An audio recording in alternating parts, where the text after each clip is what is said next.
We're at Kansas City Collecticon and we're here with Tillyktv. Tilly. What do you do? I do TikTok and Instagram and music.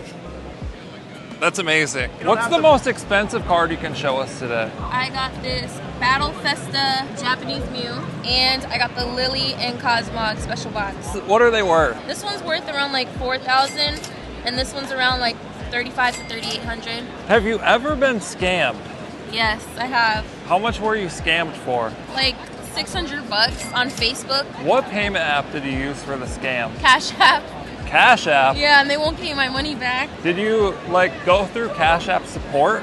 Yeah, and they were like, no refund for me. That's how it is. Yeah, it is how it is. What would you recommend doing to avoid being scammed after this happened? Always check the Pokemon trade back feedback pages. Always go through PayPal and do goods and services. That's good advice. I know. Thank you very much.